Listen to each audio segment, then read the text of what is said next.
So I use Claude Code to help me do development, and I find it very helpful. But what I want is for it to talk to the rest of my system's knowledge base, because I, as a business, I have all of this other knowledge, and I'd like Claude Code to be able to interact with that, to be able to read what I've already written, and to be able to write what it's done back to that for more of like a permanent record, permanent knowledge. Claude has this concept of projects, and it's storing some data. It has like a memory of projects, but they are files buried in a hidden folder. They're not human readable. You're not meant to be interacting with them. And crucially, of course, they don't interact with the rest of your business. Now, you can point Claude at any old bunch of files. You can just point it at an Obsidian vault, and that's going to work.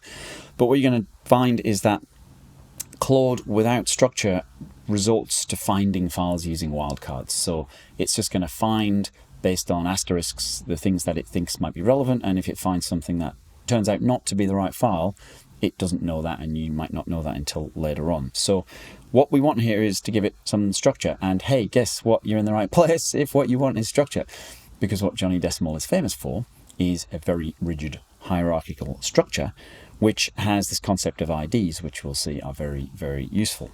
And one of the other things Johnny.Decimal is useful for is the fact that the core piece of Johnny.Decimal is your Johnny.Decimal index, call it your JDex, which is already the knowledge base for your entire business. It's already the place that I spend all day long.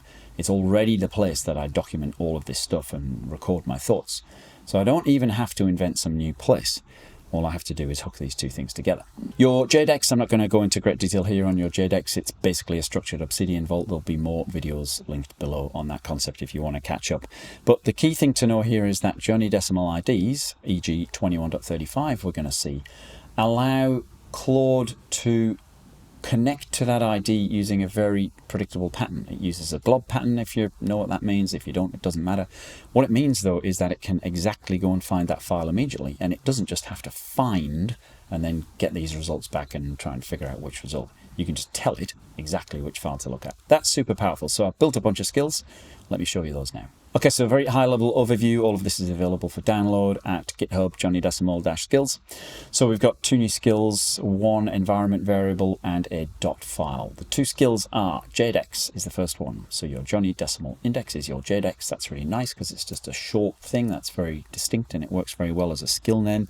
And that's the thing that instructs your LLM how to interact with this vault of Obsidian files. It doesn't have to be an Obsidian vault. It can just be a structured bunch of files.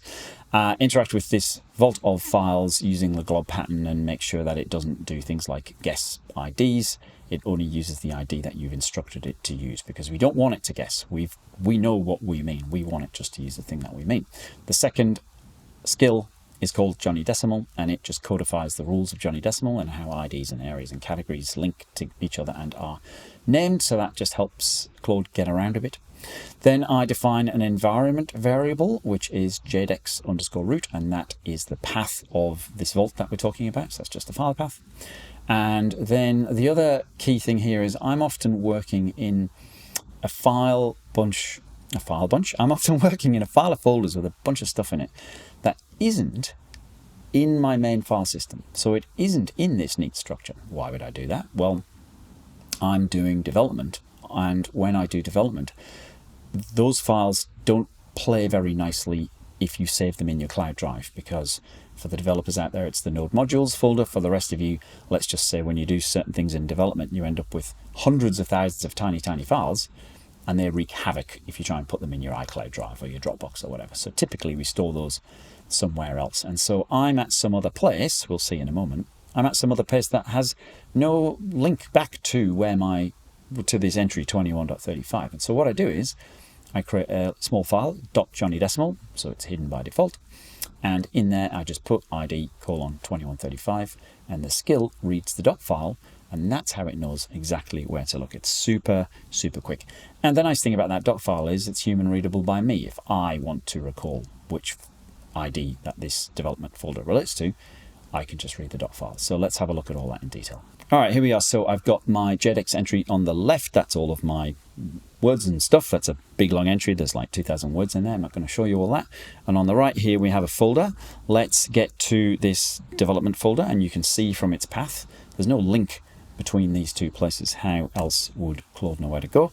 Let's just have a look at that environment variable. There it is. That's literally just a path, and that is an Obsidian vault with a whole bunch of files in it. And if we have a look at the .file, the .file is just a single file with the ID on the left. So that's as simple as it gets. Let's start Claude. I'm going to dangerously skip permissions just for this video so I don't have to keep an eye on it. Don't do that normally.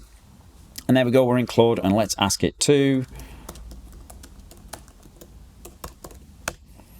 read my JDex and catch up, and the JDex term there will invoke the skill, and you'll see what it's going to do is read. It understands what we mean. It checks that it has access to the environment variable. If it doesn't, it's going to dump out because it doesn't know where to go. It's going to check that it has access to the .file.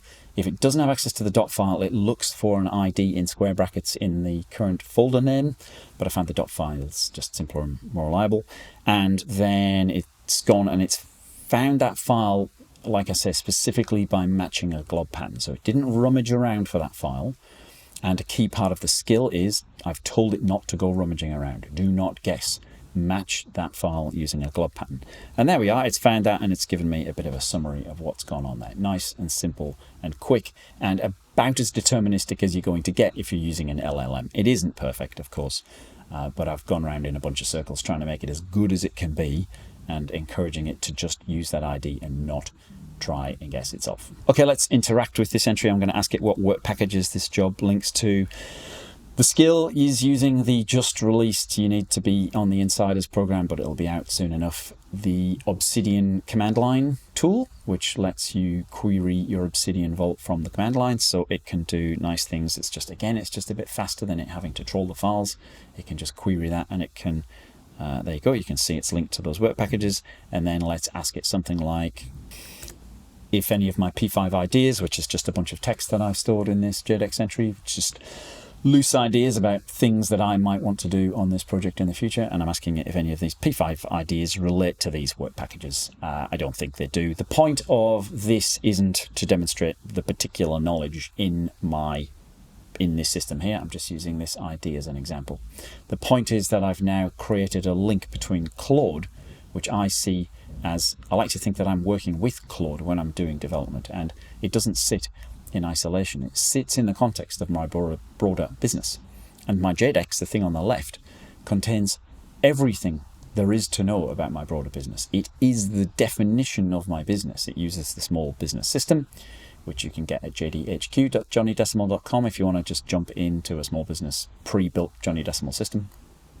And it's where I am all day. It's where Lucy is all day. It's where we store the business knowledge. And by hooking these two things together, what I can now do is get Claude to understand the things that I've written, and if I want to, I can get it to write back to that so that I can have summaries of work that I did in a place that I understand. There you go.